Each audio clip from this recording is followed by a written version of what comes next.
दिया जाता है। दहेज देना और लेना दोनों अधिकार हैं, लेकिन रोज दहेज देने का शिकार होने की खबरें मिलती हैं।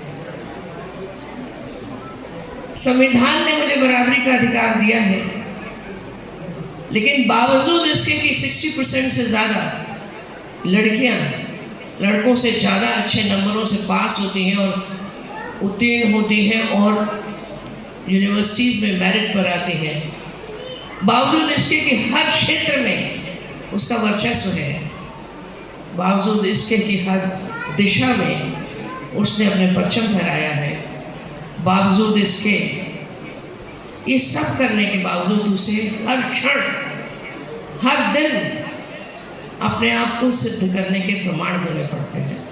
उसकी सारी ऊर्जा अपने आप को सिद्ध करने में लग जाती है कि मैं हूँ, मेरा अस्तित्व है, मेरा सम्मान है, मैं सम्मानिता हूँ, लेकिन आए दिन अपमान का शिकार होती हूँ।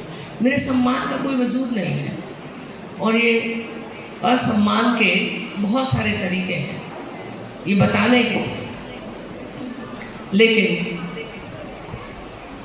ये जो छोटा सा वर्तुल था ये बहुत बड़ा हो गया है।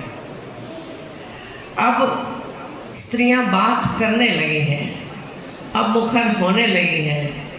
अब कोई की ये हिम्मत नहीं कि खिड़की में बैठी थी महिला और वहाँ से बोले चरित्रहीन है।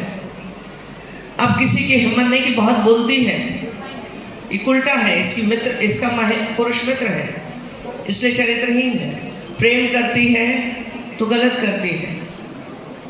अब ये बातें धुंधली पड़ने लगी है, लेकिन ऐसा तो नहीं है कि पीड़ाओं में कमी आई है, ऐसा तो नहीं है कि अत्याचारों में कमी आई है। आज भी 3 महीने की बच्ची, 3 साल की बच्ची से लेकर 70 वर्ष की महिला तक अत्याचार की कहानी रोज से अखबार पर पटे पड़े रहते हैं। क्या कारण है इस बर्बरता का? हमारी शिक्षा में, हमारे लालन पालन में, बच्चों को संस्कार देने में, अपने पुत्रों को बड़ा करने में कहीं ना कहीं कोई कमी है, मानसिकता में कोई विकृति है, जो हम उसे औरत का सम्मान करना नहीं बता पाते। ये जिम्मेदारी किसके हिस्से जानी है? मैं ये नहीं कहती कि केवल माँ के हिस्से में ये बात है, मैं तो ये जिम्मेदारी दोनों को रखती हूँ। ये माता पिता दोनों की जिम्मेदारी है कि वो अपने संतान को, विशेषकर पुत्रों को, ये बताए कि स्त्री का सम्मान कैसे होता है। लेकिन जिस घर में पति ही पत्नी का सम्मान नहीं करेगा, वो बच्चे क्या सीखेंगे? वे भी वही जनरेशन के बाद जनरेशन के बाद जनरेशन के बाद वही चला आता है जो वो देखता है घर में बच्चा।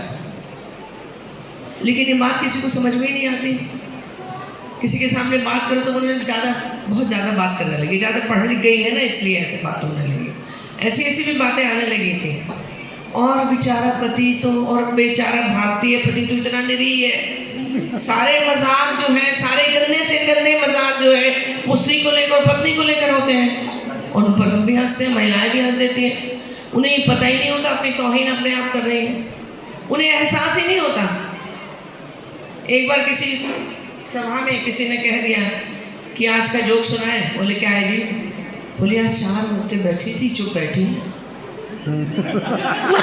हंसने लगी सारी महिलाएं। अरे मैंने कहा तुम लोगों को अकल भी है? किस पे हंस रही हो? अपने आप पर हंस रही हो, अपनी तौहीन कर रही हो। ये मजाक तुम्हारे लिए है, ये अपमान तुम्हारा है, हमें समझ में तो आए। बोले नारी नारी घर बांट देती, घर बांटने वाले तो सारे पुरुष होते हैं, सारे झगड़े तो भाइयों में होते हैं, इल्जाम लगता है औरत पे। पर ऐसा नहीं है कि उसका भी दोष नहीं है। आज भी हमारे घरों में जितनी बेटियां बैठी हैं, जितनी मेरी बहनें बैठी हैं, जितनी शिक्षिकाएं बैठी हैं, किसी न किसी के घरों में बात होती होगी, विधवा अशुभ है। हम समर्थन करते हैं? कितने लोग समर्थन करते हैं इस बात का? विधवा अशुभ है, इससे कोई मंगल कार्य नहीं करवाएंगे। मुझे याद है जब मेरा पहला बच्चा हुआ तो मेरी सास ने बोला, एक जो हमारी खमासन आती थी वो मालिश मालिश करने, बोले नहीं इसको जेठानी को बुला लो। मैंने कहा क्यों? काम तो यही कर रही है इतने दिन से, सेवा तो यही कर रही है। कोई नहीं